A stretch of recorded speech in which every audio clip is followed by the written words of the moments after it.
Hi, my name is Rachel Lucas, and I'm going to be sharing some analysis on two court cases that involve defamation. Let's start with covering what defamation actually is. Defamation is a term that covers both libel, which is written defamation, and slander, which is spoken defamation, and references information that is made public, even if just to a third party, and is untrue. The defamation cases that will be covered today are New York Times Company versus Sullivan and Gertz versus Welch. The important thing to remember about defamation is that the statements must be untrue. If the information is true, it cannot be defamation. In the first case, the parties were the plaintiff and respondent, L.B. Sullivan, an elected commissioner of the city of Montgomery, Alabama, and the defendant and petitioner, the New York Times Company. A little background on what happened. The New York Times published an ad that had false information, and Sullivan felt as if this ad painted him in a negative light.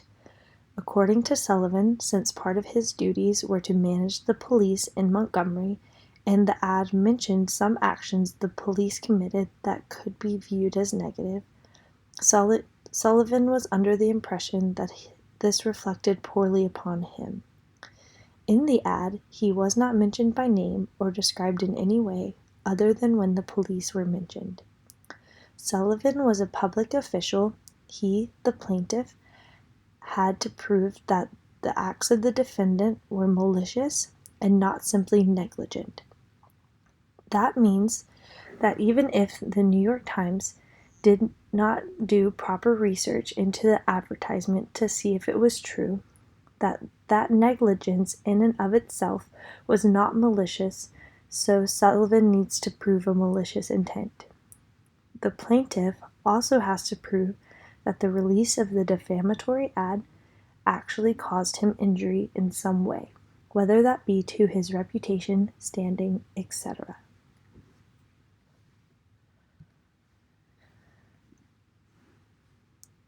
The case was eventually appealed to the U.S. Supreme Court, where they did not render judgment against the defendant.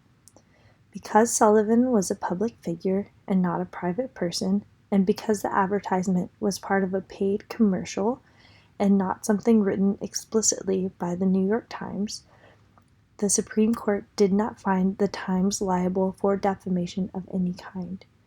There was also no proof that the ad was trying to specifically cause any harm to Sullivan, and to protect the rights of the First and 14th Amendment offers to people and the press.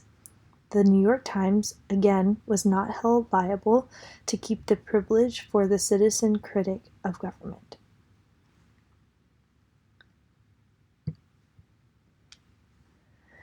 The second case that I'll be discussing is Gertz versus Welch.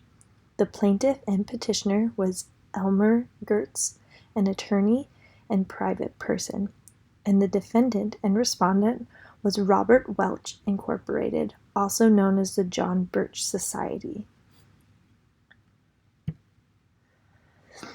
Some background is necessary to understand the alleged defamatory statements made about Gertz. In 1968, a Chicago policeman named Richard Nucio shot and killed a younger man named Ronald Nelson. After the criminal case, where Nucio was found guilty, the Nelson family hired Gertz as an attorney to represent them in a civil lawsuit against Nucio. The decision in the criminal trial led to a publication called American Opinion to publish an article about Nucio in which they mentioned Gertz. They accused Gertz of helping with the framing of Nucio and of being a Leninist, a communist fronter, and of being the architect in the frame-up. The article also said Gertz was a member of Marxist League for Industrial Democracy, originally known as the Intercollegiate Socialist Society, which has advocated the violent seizure of our government.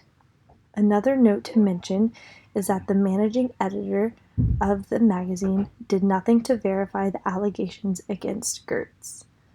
Because the writer was a regular contributor and had up until this case been known as truthful, the editor trusted his reputation and knowledge without looking into the facts himself.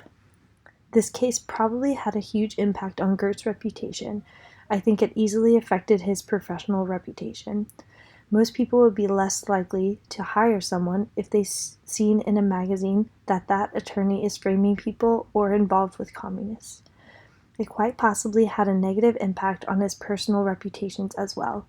I'm sure people he knew or people he has met since ask him questions about these allegations, and I'm sure form their own opinions about him. I believe that avoiding the Welch lawsuit would have been very simply done by fact-checking. I'm currently interning with a magazine, and we fact-check every article we publish by calling companies and people that are mentioned or referenced. I think something as simple as this would have shown the magazine charged with defamation that information they are about to publish is false, and therefore give them the chance to revise it to be truthful. In the end, the U.S. Supreme Court ruled for a new trial because Gertz's rights had in fact been violated by the defamatory statements. In the retrial at district court, Welch was found liable and paid Gertz $400,000.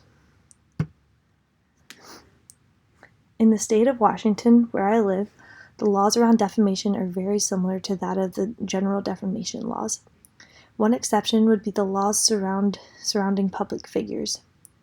In Washington, you can be considered a limited purpose public figure if a person voluntarily draws attention to himself or uses his position in the controversy or a fulcrum to create public discussion. He must therefore thrust himself into the vortex of the public issue and engage the public's attention in an attempt to influence its outcome. In the state of Washington, if a party is a public figure, there has to be an act of malice for the claims to be defamatory. The state also recognizes privileges including substantial truth and the fair report privilege. The statute of limitations in Washington is 2 years for defamation, which means you have 2 years from when the defamation occurs to file a suit against the person or persons.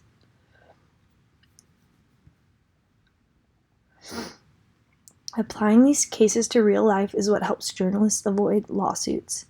I believe in a way I am already able to apply what these cases present by fact-checking. The simplest way to avoid a lawsuit is to publish truth. Research is key when trying to determine if a statement is true or false, and I believe, as journalists, we have an obligation to the truth, which also means an obligation to research. I think another great takeaway from these cases is to understand that public and private figures have different rights. If you're writing an article about a public figure, you have more wiggle room to suggest an accused than you would if you were writing about a private individual. Not that that gives anyone the right to throw around defamatory statements, but it can change the way you approach a story if you understand the implications of private people versus public figures.